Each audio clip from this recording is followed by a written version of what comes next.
بسم الله الرحمن الرحيم بسم الله الرحمن الرحيم. السلام عليكم ورحمة الله وبركاته. إن الحمد لله نحمده ونستعينه ونستغفره ونعوذ بالله من شرور أنفسنا ومن سيئات أعمالنا. من يهده الله فلا مضل له ومن يضلل فلا هادي له وأشهد أن لا إله إلا الله وحده لا شريك له وأشهد أن محمدا عبده ورسوله. اللهم صل وسلم وبارك وأنعم على عبدك ورسولك محمد وعلى آله وصحبه ومن تبعهم بإحسان إلى يوم الدين. Jemaah sekalian, kaum muslimin dan kaum muslimat, hadirin dan hadirat, a'azzani Allah wa iyyakum.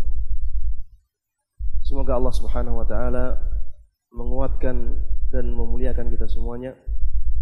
Alhamdulillah, dengan banyaknya kenikmatan yang Allah berikan kepada kita, dan dengan taufiknya akhirnya kita bisa bertemu kembali dalam kajian ilmiah ini. Mudah-mudahan Allah Subhanahu wa taala tetap menjaga keikhlasan kita dalam amalan ini, amalan menuntut ilmu agama. Dan mudah-mudahan Allah Subhanahu wa taala memberikan kita ilmu yang bermanfaat, menjadikan kita bermanfaat dengan ilmu tersebut. Dan mudah-mudahan Allah Subhanahu wa taala memberikan kita tambahan ilmu dan amal. Salawat dan salam semoga selalu terlimpahkan bumi kita junjung tinggi, kita taati, kita percayai Nabi Agung Muhammad sallallahu alaihi wasallam. Mudah-mudahan salawat dan salam tersebut juga terlimpahkan kepada seluruh keluarga beliau, seluruh sahabat beliau yang mulia, dan seluruh kaum muslimin yang mengikuti mereka dengan baik hingga hari kiamat. Jemaah sekalian, ikhwati wa akhwati fillah, rahimani wa rahimakumullah. Alhamdulillah, pada kajian yang sebelumnya kita sudah menyelesaikan pembahasan tentang an-nasakh, yaitu tentang penghapusan suatu syariat dengan diturunkannya syariat yang baru. Kita sudah membahas tentang hakikat dari nasakh tersebut. Kemudian kita sudah menyebutkan ya apa yang menjadi syarat untuk kita katakan bahwa ini mansukh dan ini nasikhnya, penggantinya. Kita juga sudah membahas tentang macam-macam nasikh dan mansukh, ya. Dan kenapa ada nasakh dalam syariat? Apa hikmahnya? Kita sudah membahas masalah-masalah tersebut, dan pada kajian kali ini kita akan membahas tentang sesuatu yang sangat penting. Pembahasan tentang al-akhbar, tentang kabar-kabar.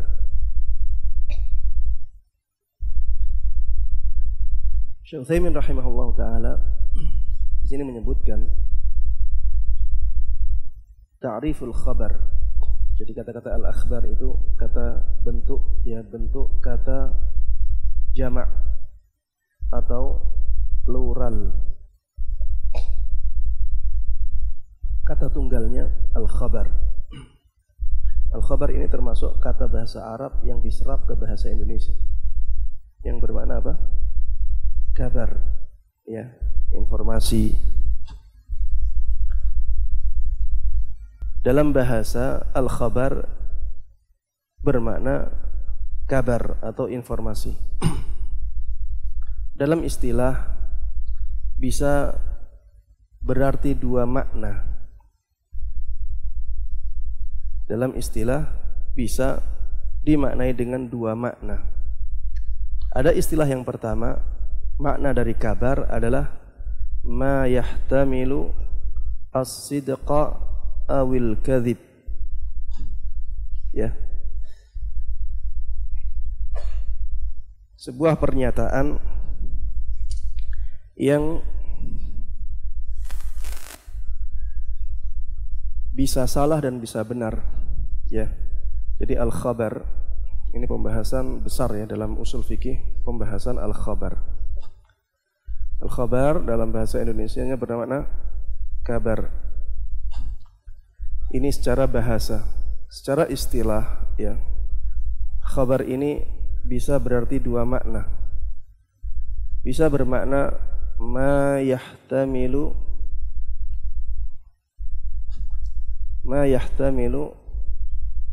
as-sidqa awil kadhib lidzatihi. Ya, sebuah pernyataan yang bisa salah bisa benar secara zatnya. Bisa bermakna al-hadis. Ya.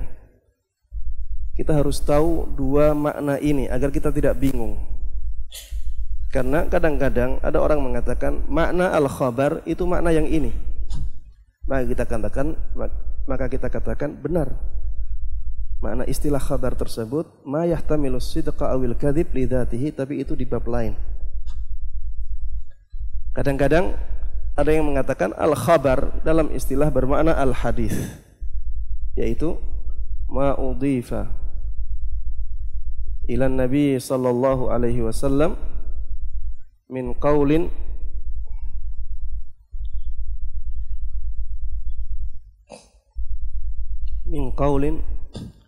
au fi'lin au taqrir.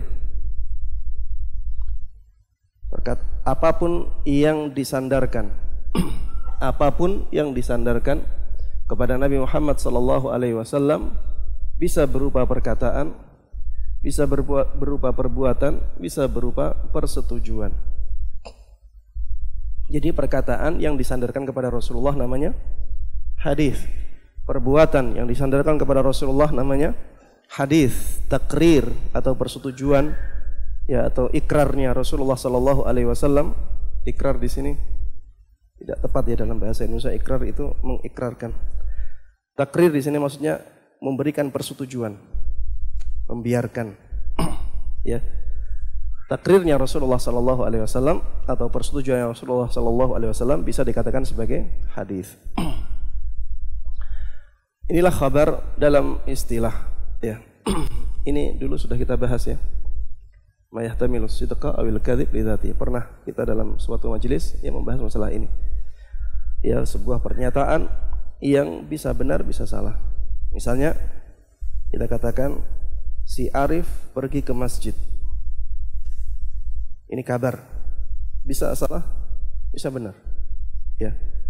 Kalau kita katakan pergilah ke masjid, ini bukan kabar. Ini namanya dalam bahasa Arab insya. Ya, dalam bahasa Arab istilahnya insya, bukan kabar.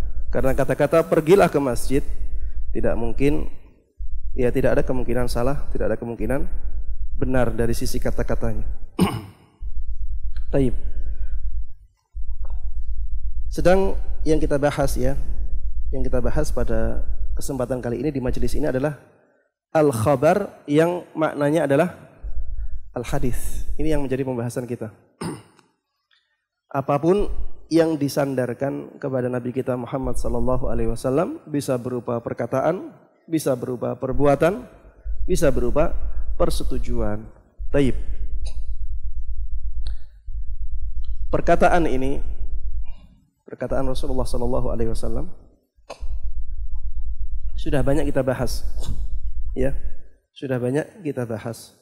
Ada amr, ada nahi, ya, ada perintah, ada larangan.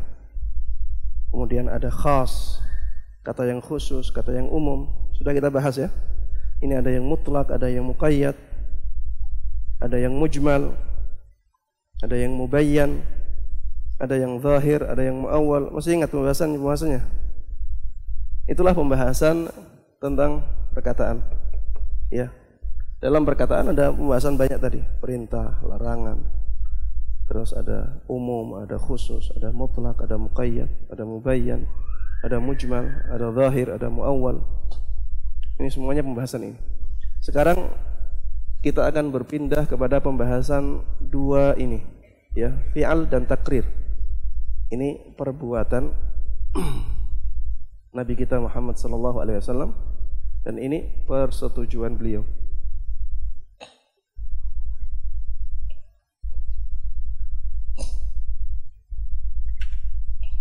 Taib. Apabila Rasulullah sallallahu alaihi wasallam melakukan sesuatu, apakah kita bisa menyimpulkan suatu hukum dari perbuatan beliau? Inilah yang sedang kita bahas. Pembahasan tentang perbuatan Rasulullah sallallahu alaihi wasallam ini perbahasan yang sangat penting bagi kita. Karena dengan mengetahui pembahasan ini, kita akan tahu apa saja yang ditunjukkan, ya, hukum apa saja yang ditunjukkan oleh perbuatan Rasulullah sallallahu alaihi wasallam. Apakah semua perbuatan Rasulullah sallallahu alaihi wasallam itu menunjukkan hukum wajib? Ataukah semuanya menunjukkan hukum sunnah? Ataukah semuanya menunjukkan hukum mubah? Ataukah ada perinciannya yang lain? Kadang-kadang wajib, kadang-kadang sunnah, kadang-kadang mubah. Ini harus kita ketahui dan ini menjadi pembahasan yang sangat penting bagi kita. Tapi para ulama ya membagi perbuatan Rasulullah sallallahu alaihi wasallam menjadi banyak macam.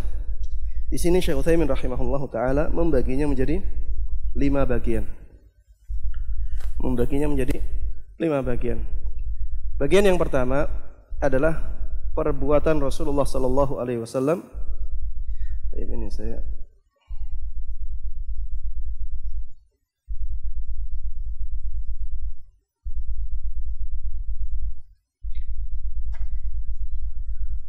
perbuatan Rasulullah sallallahu alaihi wasallam.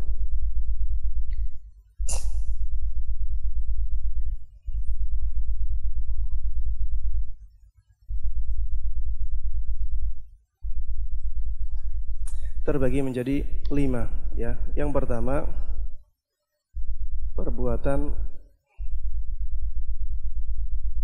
beliau yang merupakan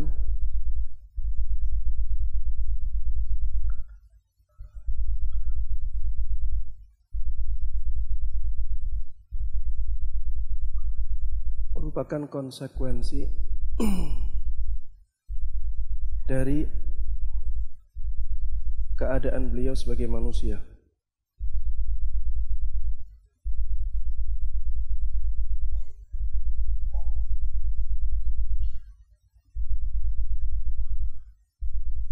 Perbuatan beliau yang merupakan konsekuensi dari keadaan beliau sebagai manusia.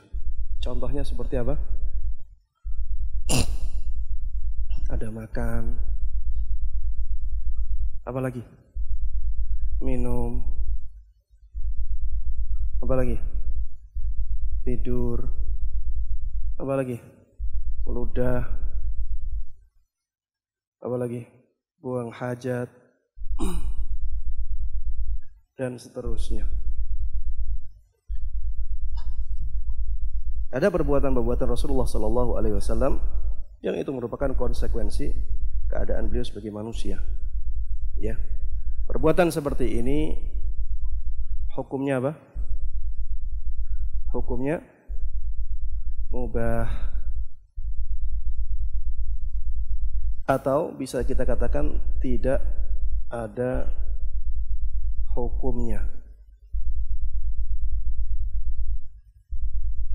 Kita katakan mubah atau kita katakan tidak ada hukum, tidak berhubungan dengan hukum sama sekali. Atau kita katakan mubah berarti boleh. Kita katakan mubah, kita katakan tidak ada hukum sama sekali, sama saja. Hasil akhirnya sama. Yang kedua, perbuatan beliau yang merupakan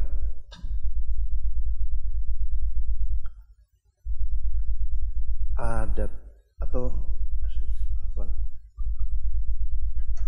yang masuk dalam bab adab.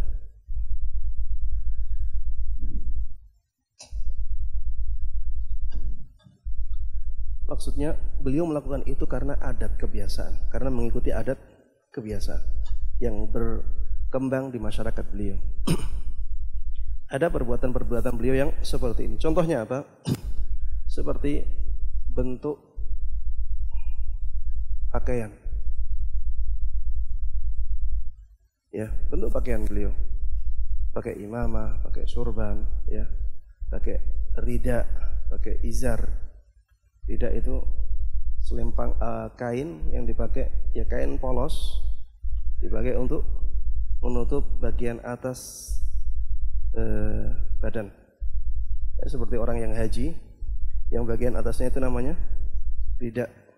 Ya, orang haji yang bagian atas itu namanya rida. Namun orang Arab dahulu, ya, mereka memakai dengan warna-warna yang bermacam-macam.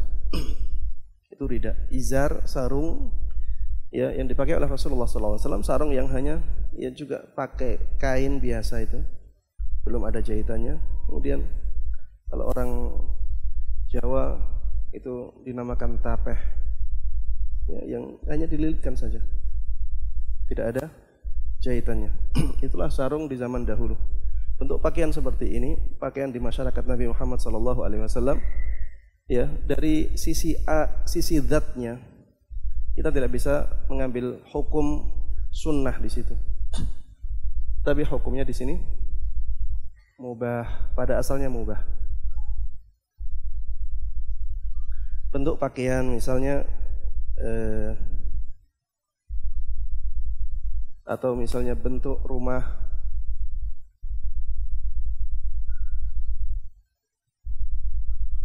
dan seterusnya.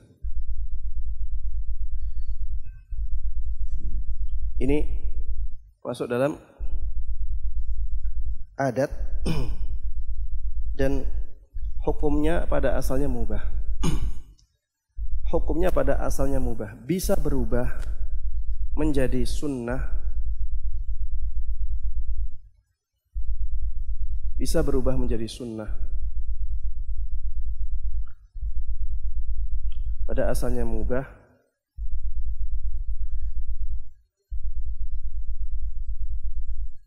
bisa menjadi sunnah karena dalil lain, karena adanya dalil lain.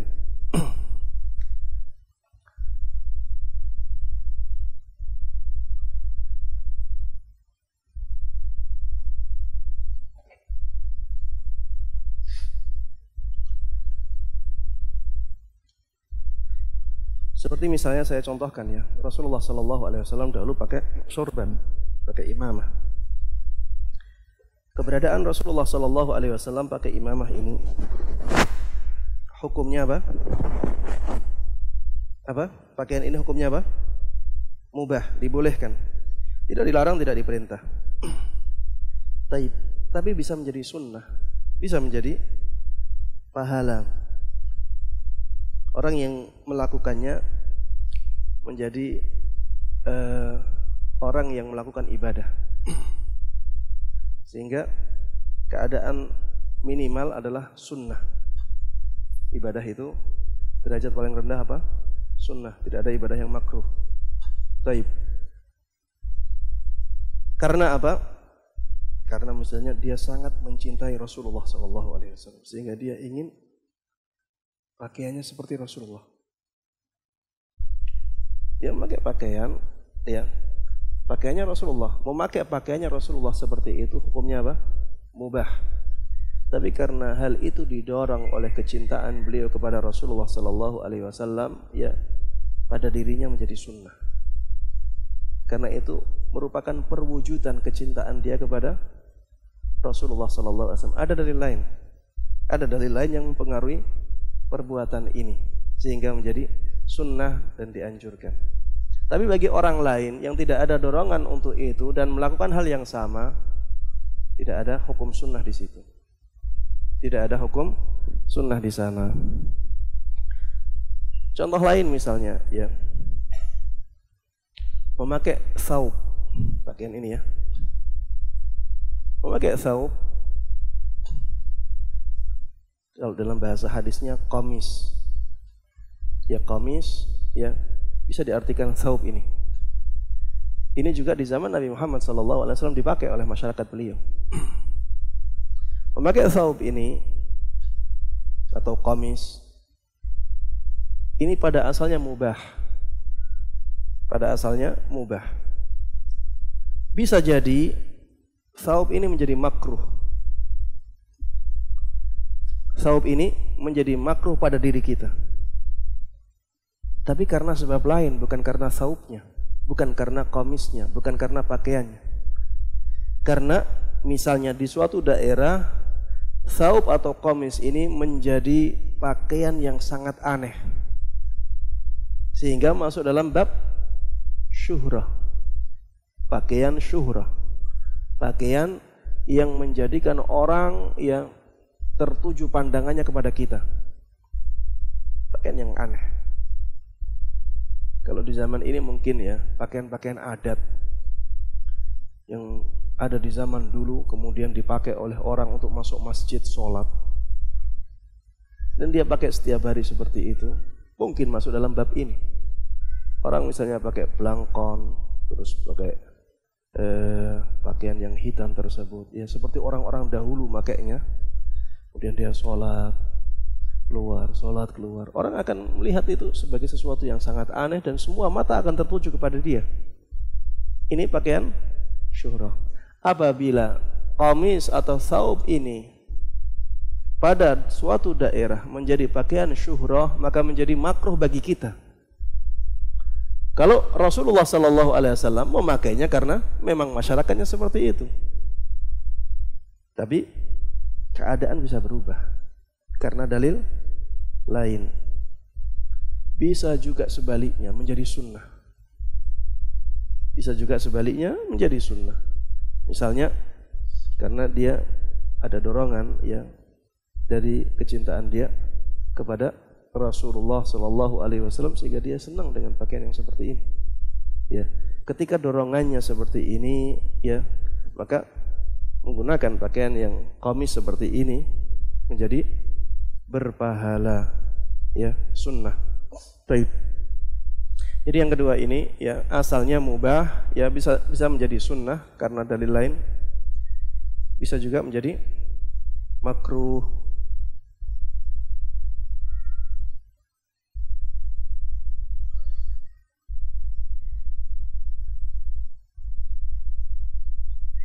Baik.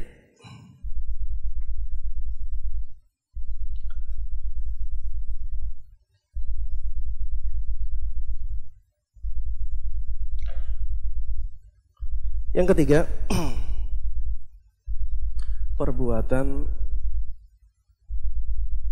beliau yang menjadi kekhususan beliau, menjadi keistimewaan atau kekhususan bagi beliau.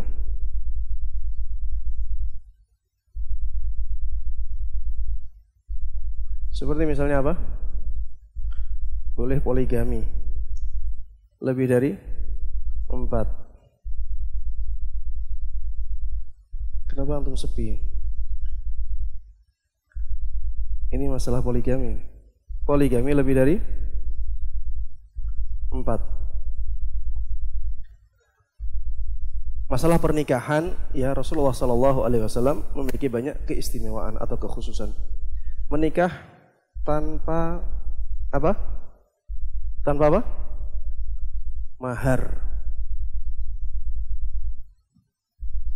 Ini tidak boleh kecuali bagi Rasulullah SAW. Menikah tanpa saksi. Ini keistimewaan bagi Rasulullah SAW. Tanpa wali.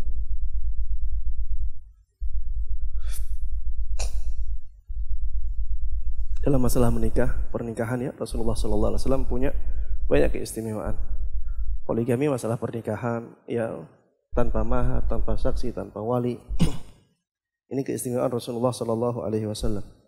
Misalnya puasa wisal. Tahu puasa wisal? Puasa lebih dari 1 hari dengan cara bersambung. Ya. Jadi kalau puasa biasa itu dari mulai terbitnya fajar shadiq sampai terbenamnya matahari. Puasa wisal ini tidak. Jadi sampai terbenamnya matahari masih tidak makan. Sampai terbitnya fajar shadiq tidak makan lagi. Sampai terbenamnya matahari masih tidak makan. Ya, sampai 2 hari, sampai 3 hari. Ini tidak diperbolehkan bagi umatnya. Adapun bagi Rasulullah SAW, hal itu dibolehkan. Ya, makanya jangan melihat bahwa Rasulullah kok enak ya, dalam pernikahan banyak kekhususannya. Ada juga kekhususan yang sangat berat bagi beliau. Ya. Termasuk di antara kekhususan bagi beliau adalah wajibnya salat malam. Wajibnya salat malam. Berat tidak ini? Berat ya, salat malam tidak hanya 1 rakaat ya. Rasulullah SAW salat malamnya berapa rakaat? 11 rakaat. Selalu 11 rakaat. Ada riwayat yang mengatakan 13 rakaat, dimaknai oleh para ulama ya. Ada yang mengatakan 2 rakaatnya adalah salat lain, bukan salat malam. Ada yang mengatakan kadang-kadang memang beliau sampai 13 rakaat. Taib. Yang keempat, ini hukumnya ya. Hukumnya ini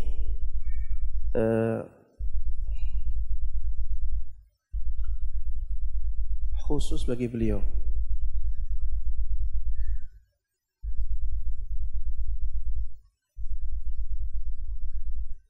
Sesuai hukumnya. Ya, bisa wajib ya. Misalnya salat malam wajib bagi beliau khusus. Wajibnya ini khusus bagi beliau. Bisa mubah, dibolehkan. Seperti misalnya poligami lebih dari 4, menikah tanpa mahar, tanpa saksi, tanpa wali. Ini dibolehkan bagi beliau. Puasa wisal ini mungkin sampai derajat ya minimal sunnah. Taib. Yang keempat,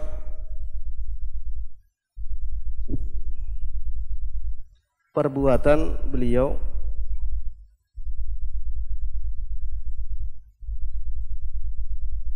yang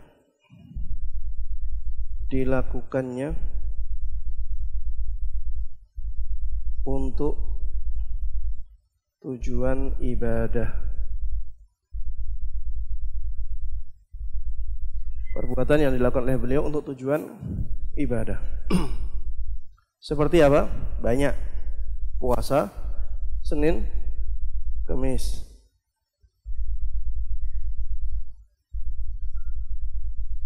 Apalagi contohnya?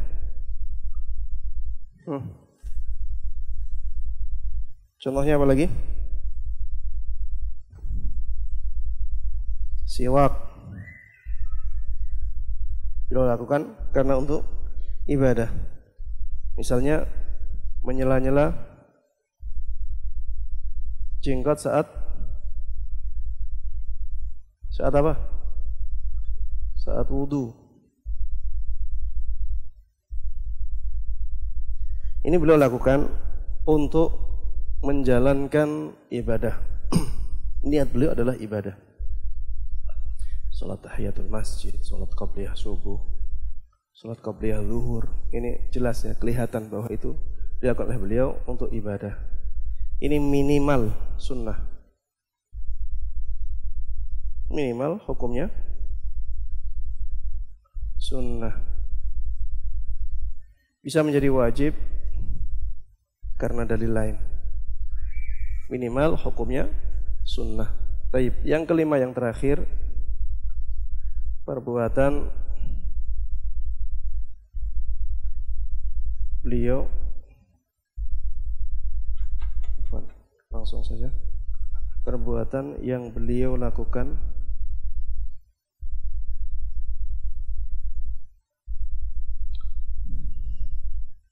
sebagai penjelasan dari nas syariat. Jadi beliau melakukannya sebagai penjelasan dari nas syariat. Seperti misalnya hajinya Rasulullah sallallahu alaihi wasallam.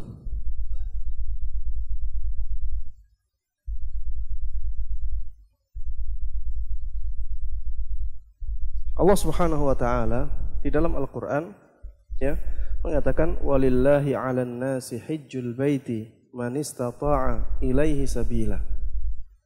Dan diwajibkan atas manusia untuk Allah Subhanahu wa taala berhaji ke Baitullah bagi mereka yang mampu sampai ke sana. Taib. Di dalam Al-Qur'an tidak disebutkan bagaimana haji ini. Rasulullah sallallahu alaihi wasallam menjelaskannya dengan perbuatan beliau. Di dalam Al-Qur'an secara global saja. Kemudian beliau jelaskan secara detail dengan perbuatan beliau. Maka hukumnya sesuai dengan apa yang dijelaskan.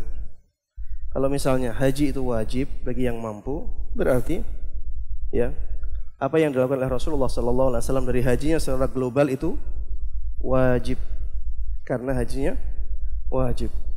Seperti juga sholatnya beliau, Shallu kama ra'aitumuni usolli. Di dalam Al-Quran tidak ada tata cara sholat secara detail, tapi Rasulullah Sallallahu Alaihi Wasallam menjelaskannya dengan perbuatan beliau. Sholatlah kalian seperti kalian melihat aku sholat, dan Rasulullah praktekkan benar dari awal sampai akhir. Ya, ini ketika sholatnya menjadi wajib, maka perbuatan beliau ya dihukumi sebagai wajib ya. Ini berarti hukumnya sesuai dengan nas, sesuai dengan hukum nas yang dijelaskan. Hukum nas yang dijelaskan.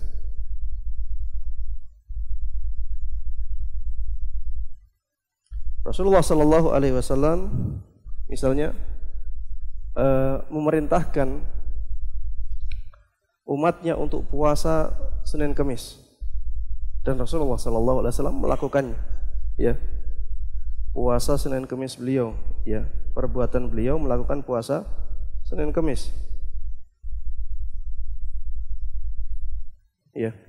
Maka hukum ya yang bisa kita ambil dari perbuatan beliau adalah hukum sunnah, karena puasa Senin Kamisnya sunnah. Bisa difahami ya. Kalau perbuatan beliau adalah penjelasan dari nas syariat yang masih global, maka hukum yang bisa kita ambil dari perbuatan beliau adalah sesuai dengan hukum nas tersebut, sesuai dengan ibadah tersebut. Salat, ibadah yang hukumnya apa? Wajib. Ketika Rasulullah sallallahu alaihi wasallam melakukan salat ini, maka kita bisa mengambil hukum wajib dari perbuatan beliau. Oh, berarti salat zuhur itu wajibnya seperti ini. Apa yang dilakukan Rasulullah ketika salat zuhur itu wajib. Ya, ini secara global, secara global. Tidak bisa kita detilkan. Misalnya, oh berarti semua yang disebutkan dalam hadis, misalnya dalam hadis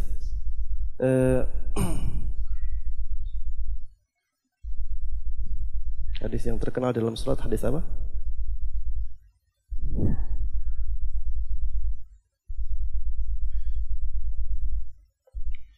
Hadis Abu Hurairah misalnya. Hadis Abu Hurairah. Abu Hurairah radhiyallahu anhu pernah salat. Kemudian setelah salat beliau mengatakan, aku tadi salat dengan caranya Rasulullah sallallahu alaihi wasallam secara detail. Tidak semua yang dilakukan oleh sahabat Abu Hurairah menjadi wajib, tidak. Tapi secara global ya salatnya itu wajib. Ya, karena Rasulullah sallallahu alaihi wasallam melakukan salat tersebut sebagai penjelasan tentang hukum salat atau bentuk salat yang masih global di dalam Al-Qur'an.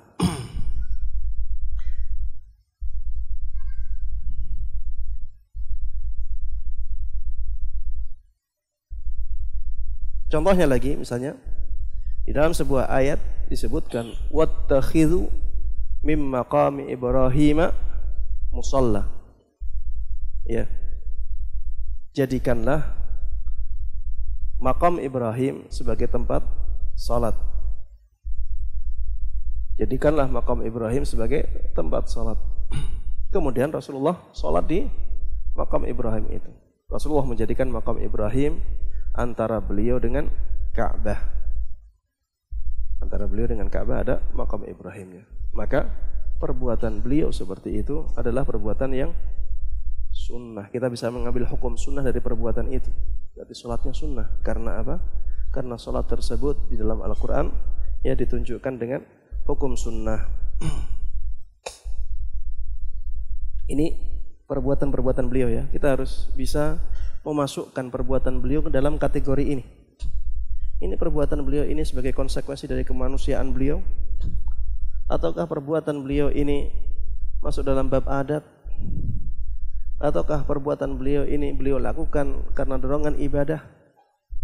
Apakah perbuatan beliau ini beliau lakukan karena menjelaskan nas syariat, ataukah perbuatan beliau ini masuk dalam keistimewaan ini? Dan kadang-kadang para ulama berbeda pendapat. Kadang-kadang memasukkannya ke dalam bab adat, kadang-kadang memasukkannya dalam bab ibadah. Kadang-kadang ada perbedaan seperti ini, maka perbedaan seperti ini ya bisa ditoleransi ya. Kita harus bersikap toleran dalam perbedaan pendapat yang seperti ini ya. Karena kadang-kadang ada perbuatan Rasulullah sallallahu alaihi wasallam yang memang mungkin dimasukkan ke bagian pertama, mungkin dimasukkan ke bagian kedua, mungkin dimasukkan ke bagian yang keempat ya. Kadang-kadang ulama khilaf di situ ya. Sehingga perbedaan yang seperti ini adalah perbedaan yang manusiawi ya, perbedaan yang wajar. Kita harus toleran di situ. Kewajiban kita memilih salah satu pendapat yang menurut kita lebih kuat dari sisi dalil. Taib.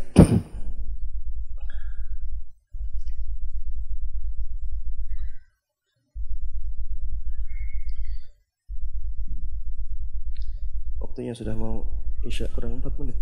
Taib. Saya berhenti di sini dulu. Nanti saya akan jelaskan pembahasan yang berikutnya setelah sholat isya ya, yaitu tentang takrir. Karena ada pembahasan tadi takrir ya. Hadis atau khabar adalah semua yang disandarkan kepada Rasulullah sallallahu alaihi wasallam berupa perkataan, perbuatan dan takrir. Ya, perbuatan alhamdulillah kita sudah selesaikan. Tinggal takrirnya ya, penjelasannya lebih sedikit nanti insyaallah. Demikian yang bisa saya sampaikan. Allah taala alam wa sallallahu wasallam wa baraka ala nabiyina Muhammadin wa ala alihi wa sahbihi wa man tabi'ahum bi ihsanin ila yaumiddin. Walhamdulillahirabbil alamin. Kalau ada yang bertanya, satu pertanyaan. Ada yang ditanyakan? Ya.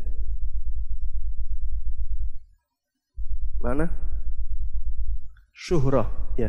Pakaian syuhrah. Syuhrah itu artinya terkenal. Syuhrah dalam bahasa artinya terkenal. Ya, keadaan terkenal. Itulah syuhrah. Pakaian syuhrah adalah semua pakaian yang menjadikan manusia ya tertuju kepadanya. Pakaian yang sangat aneh yang menjadikan pandangan manusia tertuju kepadanya. Ini pakaian syuhrah. Ya, ini hukumnya makruh. Dilarang dalam hadis Nabi Muhammad SAW. Kita tidak boleh memakai pakaian syuhrah ini. Tinggalkan pakaian-pakaian syuhrah. Pakaian yang sangat aneh yang menjadikan banyak manusia ya memperhatikan kita. Ya, ini dilarang oleh Nabi kita Muhammad SAW, dan ini bentuk ya penghormatan Islam terhadap adat istiadat. Ya, adat istiadat sangat dihormati dan diakomodir oleh Islam. Makanya kita tidak boleh memakai pakaian-pakaian yang menyelisih adat kebiasaan masyarakat kita. Ya, minimal hukumnya makruh. Minimal hukumnya makruh. Kalau misalnya sebuah pakaian, walaupun dia pakaian yang masih menjaga aurat, Tidak ada penyelisihan dari syariat dari sisi yang lain. Ya, tidak, misalnya tidak ketat, ya, menutup aurat, ya, tapi sangat aneh. Ada pakaian, ya, pakaiannya orang Afrika. Jubahnya orang Afrika itu aneh. Jubahnya bagaimana? Jadi jubahnya itu ya kain lurus seperti ini, seperti jubah ini, ya seperti jubah ini. Tapi di sini ada lubang besar. Ada lubang besar dari sini sampai sini. Lubang besar ini ada kerahnya. Apa? Ada lengannya. Lengannya kira-kira besar seperti ini ya, sampai segini. Jadi ini sampai sini kain semuanya, dan di sini juga ada kain, lubang seperti ini. Itu biasa dipakai oleh orang Afrika. Dipakai oleh orang Afrika, tapi dalamnya dia pakai kaos oblong. Dalamnya pakai kaos oblong, celana, ya celana pendek. Dia pakai seperti itu. Dan kainnya model kain yang mengkilap. Model kain yang mengkilap atau warnanya sangat mencolok sekali. Itu kalau kita pakai di sini dan dengan cara yang seperti itu, akan banyak orang yang membicarakan kita. Si fulan pakainya aneh banget, ini ngapain sih orang ini? Cari perhatian aja. Akan diketukan oleh banyak orang ya dengan pakaian yang seperti itu. Aneh memang. Tapi itu di masyarakatnya pakaian yang biasa. Di masyarakatnya pakaian yang biasa, bukan pakaian syuhra di sana. Tapi kalau kita pakai di sini dan tidak ada orang yang memakai seperti itu kecuali dia, sehingga orang-orang membicarakannya, orang-orang ya menjadikan orang-orang itu menggibai dia ya. Ini menjadi pakaian syuhra di sini. Minimal hukumnya makruh. Ya, minimal hukumnya makruh, bahkan bisa sampai pada derajat keharaman. Ya Allah taala alam. Bisa difahami ya? Pakaian yang aneh sekali, pakaian yang menjadikan orang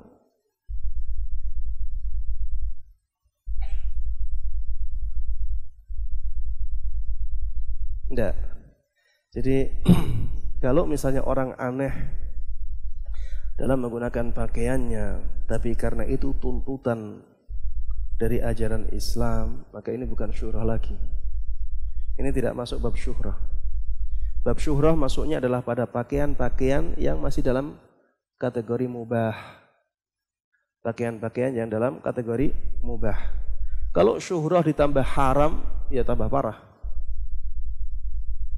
Syuhrah, kemudian dia misalnya menampakkan aurat, aneh menampakkan aurat.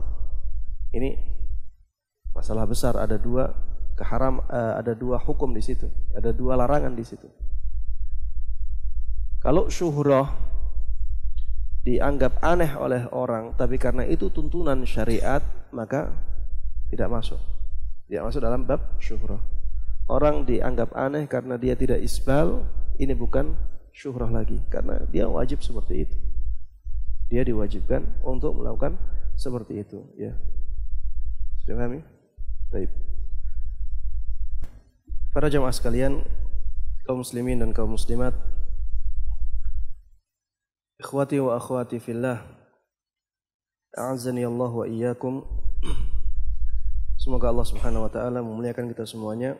Alhamdulillah, pada sesi yang pertama tadi kita sudah membahas ya beberapa macam perbuatan Rasulullah sallallahu alaihi wasallam, dan pada sesi yang kedua ini kita akan membahas tentang ikrar atau takrir atau persetujuannya Rasulullah sallallahu alaihi wasallam. Ada yang bisa menghapus papan tulisnya?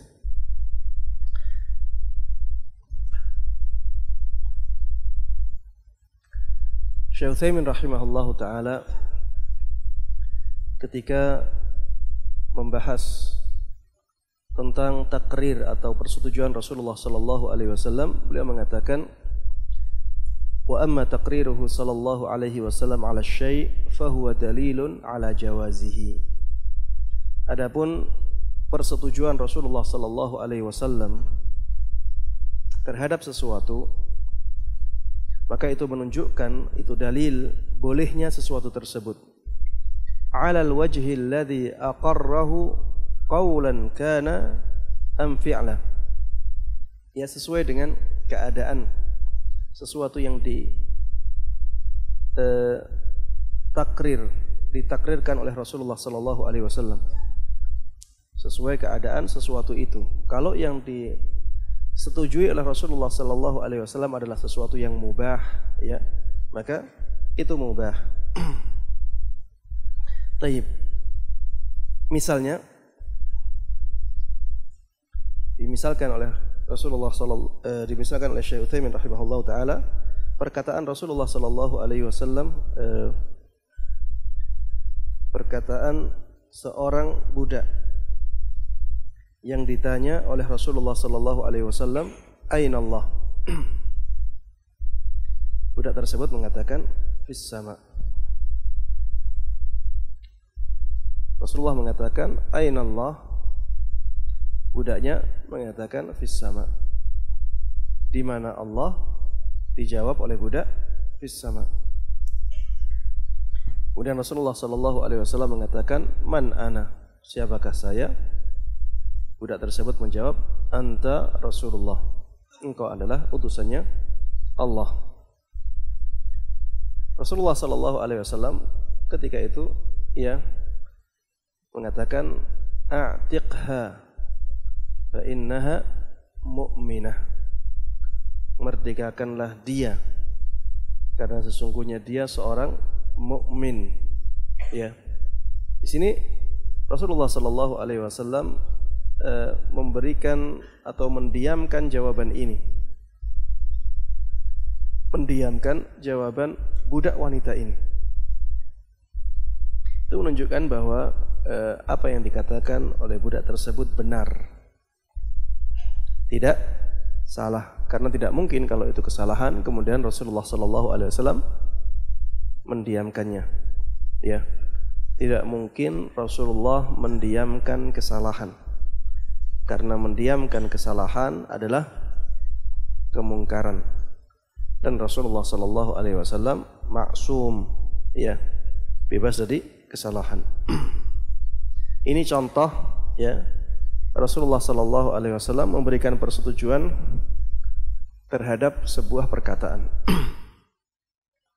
Takrir atau persetujuan. Nabi sallallahu alaihi wasallam.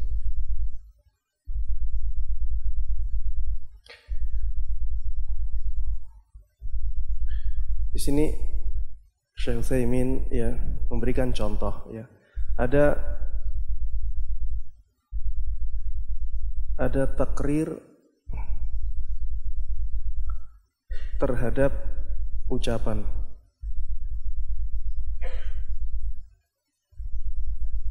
Contohnya tadi, ya, perkataan atau jawaban. Contohnya takrir terhadap jawaban budak wanita.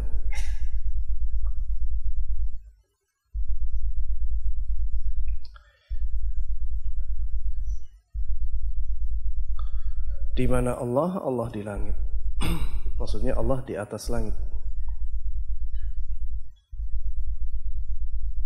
Ditanya siapa Rasulullah, beliau mengatakan, ya, budak tersebut mengatakan, utusan Allah. Engkau adalah utusan Allah. Dan Rasulullah mendiamkan. Rasulullah menyetujui hal itu. Rasulullah tidak mengingkarinya. Yang kedua, takrir terhadap perbuatan tertentu.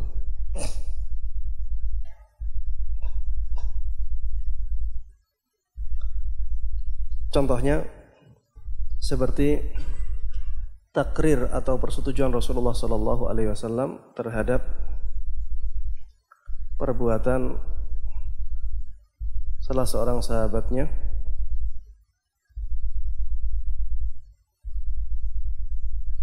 yang mengulang-ulang surat Al-Ikhlas. Surat Al-Ikhlas dalam setiap rakaatnya.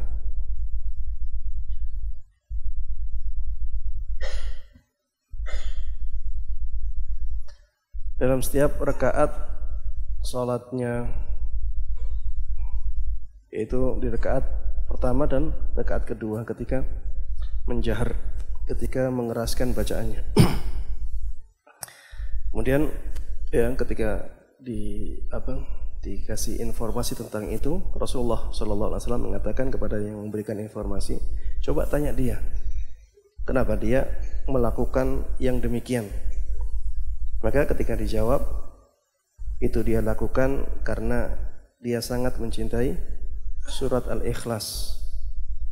Maka Rasulullah SAW mengatakan, akhbiruhu annallaha yuhibbuhu.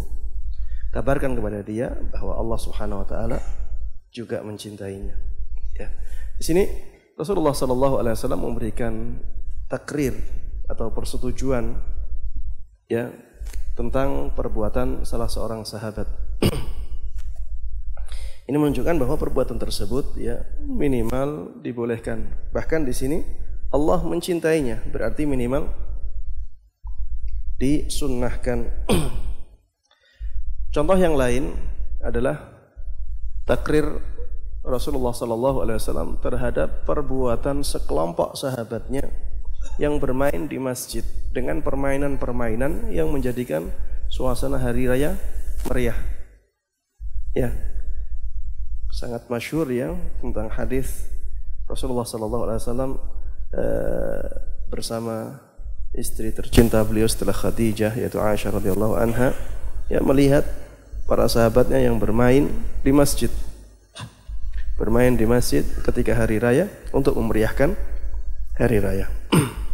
Rasulullah membiarkan mereka, mendiamkan, ya, menyetujui hal itu. Maka ini minimal ya menunjukkan hukum mubah. Ada keadaan ya yang mirip dengan ini. Rasulullah tidak mendiamkannya, tidak menyetujuinya, tapi terjadi di zaman Rasulullah SAW. Ini adalah takrirnya, ini lain ya, bukan takrirnya Nabi. Ini adalah takrirnya Allah Subhanahu wa taala.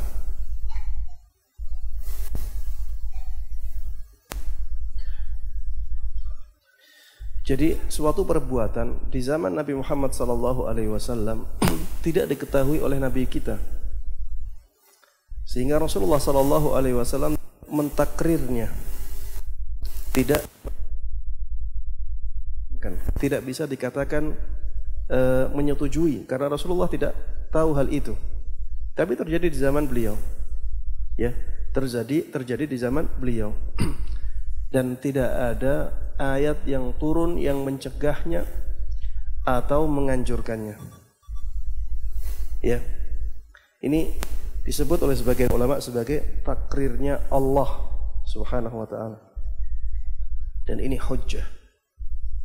Jika ada perbuatan terjadi di zaman Nabi Muhammad SAW, diperkirakan Rasulullah SAW tidak mengetahui dan tidak ada larangan sama sekali, maka itu sesuatu yang hukumnya mubah. Contohnya apa?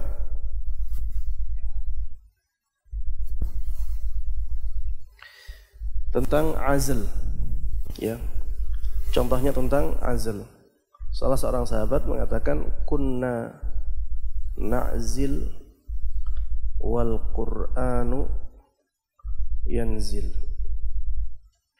Dahulu kami melakukan azl, ya, sedangkan Al-Quran masih diturunkan ketika itu. Wahyu belum terputus.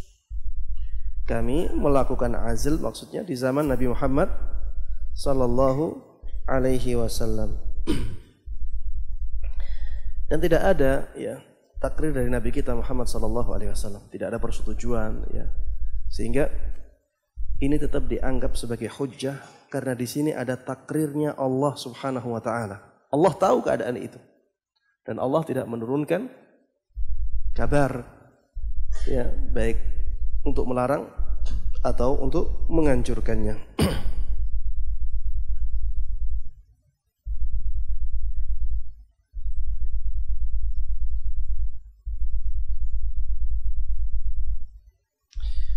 Syekh Utsaimin rahimahullahu taala memberikan alasan kenapa ini dimasukkan ke takrir Allah Subhanahu wa taala dan kenapa menjadi hujjah.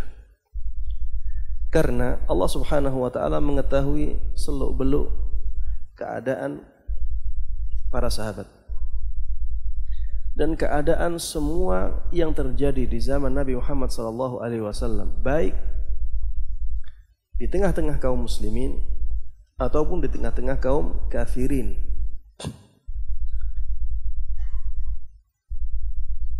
Dan ketika hal tersebut ya menjadi sesuatu yang mungkar atau masuk dalam kategori sesuatu yang mungkar, Allah Subhanahu wa taala menurunkan ayat atau memberikan kabar kepada Nabi kita Muhammad sallallahu alaihi wasallam bahwa hal itu dilarang. Seperti misalnya ya ketika kaum munafikun merencanakan sesuatu yang buruk dengan bersembunyi, diam-diam mereka merencanakan sesuatu yang buruk, dikabarkan oleh Allah Subhanahu wa taala. Dikabarkan oleh Allah Subhanahu wa taala, yastakhfuna minan nasi wa la yastakhfuna minallahi wa huwa ma'ahum idh yubayyituna ma la yarda minal qaul. Mereka bisa bersembunyi dari manusia, tapi mereka tidak bisa bersembunyi dari Allah Subhanahu wa taala, dan Allah bersama mereka. Maksudnya Allah mengetahui keadaan mereka dengan sedetil-detilnya. Allah mengetahui keadaan mereka ketika mereka mengatakan kata-kata yang mungkar. Ya. Ketika Allah tidak setuju dengan hal tersebut, ya. Ketika Allah mengingkari hal tersebut, Allah kabarkan. Makanya ketika tidak dikabarkan sesuatu berarti Allah menyetujuinya. Ketika Allah tidak mengabarkan sesuatu tentang perbuatan itu, berarti itu menunjukkan bahwa Allah Subhanahu wa taala menyetujuinya.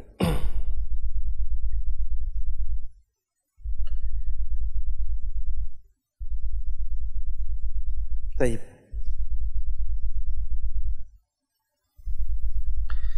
Ya, inilah yang berkaitan dengan ikrarnya Rasulullah sallallahu alaihi wasallam, ya, dan yang terakhir ditambah dengan takrirnya Allah Subhanahu wa taala.